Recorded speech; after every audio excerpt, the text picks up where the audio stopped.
और धन्यवाद मैं आप सभी यहाँ के क्षेत्रवासियों को करता हूँ, इस गांव के लोगों को करता हूँ कि आप लोगों ने हम लोगों को अपना अमूल्य समय दिया। इसके लिए मैं आप लोगों का आभार प्रकट करता हूँ।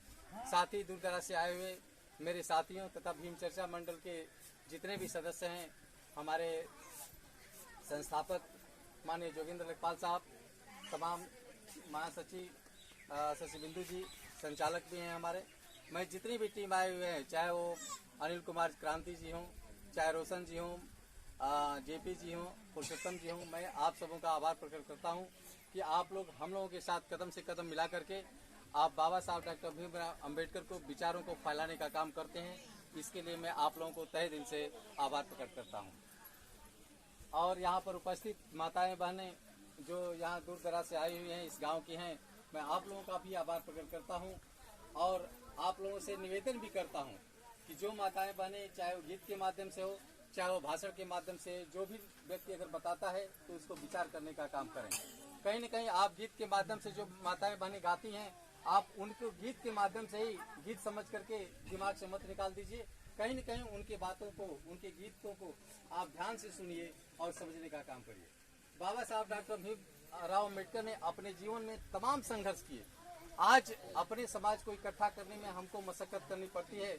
आज से 50 वर्ष 70 वर्ष पहले, आज़ादी के पहले बाबा साहब के ऊपर क्या गुजरी होगी, जो इस देश के लोगों को आगाह करते थे, हमेशा उनकी बातों को दरकिनार कर दिया करते थे। हमारे ही समाज के लोग दरकिनार कर दिया करते थे।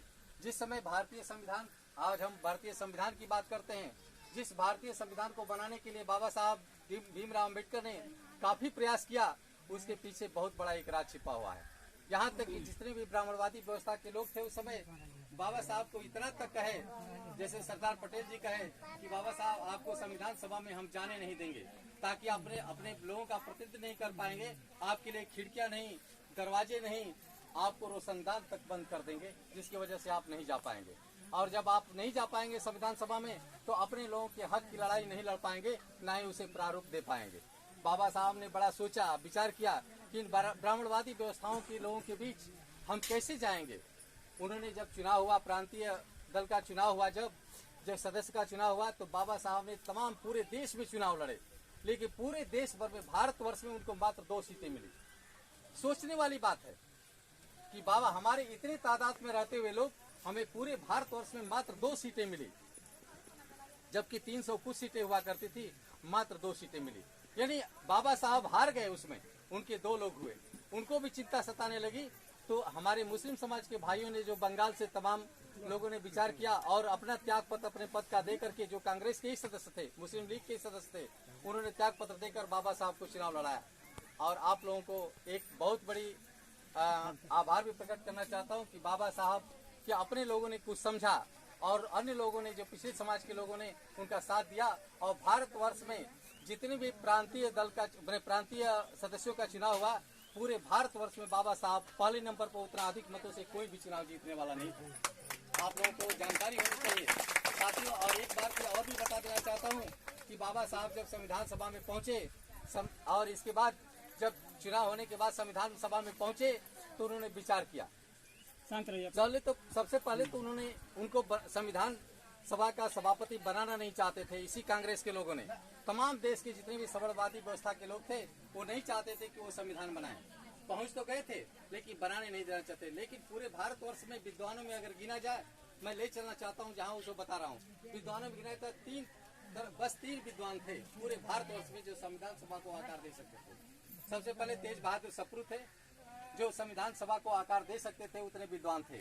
और एक जयंत नायकर, जो दक्षिणी भारत के हुआ करते थे, दे पाते वो संविधान बना पाते। और तीसरे नंबर पर बाबा साहब डॉक्टर भीमराव अम्बेडकर थे, जिनको जाने नहीं देना चाहते थे। और उसमें एक समस्या फंस गई कि तेज बहादुर सप्रू हमेशा बीमार रहते थे, यानी वो शारीरिक रूप से अक्षम थे जो संविधान बना सकते थे। जयंत मालकर जो थे, जयंत साहब जो है हमेशा कांग्रेस कमेटी का विरोध करके और नाराज चल रहे थे, इसलिए उन्हें भी संविधान सभा में कांग्रेस नहीं जो है चाहती थी कि उनको सौंपा जाए। और मजबूरी बस डॉक्टर भीमराव अम्बेडकर को चुना गया, क्योंकि वो सबसे ज्यादा, इन तीनों लोगों में सबसे ज्यादा विद्वान थे बाबा साहब डॉक्टर भीमराव अम्बेडकर। माताओं बहनों, आप लोगों को बता देना चाहता हूँ कि संविधान ऐसे ही बनकर के नहीं तैयार हुआ है। क्यों बाबा साहब का नाम लेते हैं? इसके पीछे एक कारण भी है। आप अपने समाज की लड़ाई तभी लड़ सकते हैं जब हम शिक्षित हों। हमारे कहने का मतलब, पूरा कहने का मतलब यही है कि आप अपने अधिकार की लड़ाई कब लड़ेंगी, जब आप शिक्षित हों, संगठित हों और संघर्ष हो। सबसे पहले आपको शिक्षित होना पड़ेगा। और आप लोगों से, माताओं बहनों से हमारा निवेदन भी है कि आपके बच्चे अगर स्कूल जाते हैं तो आप उनकी निगरानी करें, उनको सही रास्ते पर ले चलने का काम करें। जैसा कि गीतों के माध्यम से इन्होंने बताया है कि आप शिक्षा को सबसे पहले अहम भूमिका निभाइए, शिक्षा को अपने परिवार में आने दीजिए। जैसे आप बच्चे को ठीक तरह से पढ़ाइए, अपने पेट की एक एक रोटी काट करके अगर बच्चे को पढ़ाने का काम करती हैं तो निश्चित रूप से आज नहीं कल आपका बच्चा इस समाज का नाम रोशन करेगा, इस देश का नाम रोशन करेगा। जैसे डॉक्टर भीमराव अम्बेडकर ने नाम रोशन किया था, आज उन्हीं के बदौलत आज हम कहते हैं कि हम वकालत करते हैं, हमारे कलम लगी है, हमारी बेल्ट पहने, पैंट पहने हैं, तो किसी और किसी देवी देवता की देन नहीं है, ये डॉक्टर भीमराव अम्बेडकर की देन है। और आप लोगों से निवेदन करता हूं कि आप लोग इसी तरह की सोच रखिए, जैसे डॉक्टर भीमराव अम्बेडकर ने अपने परिवार का न ध्यान देते हुए भी इस समाज को आगे बढ़ाने का काम किया है।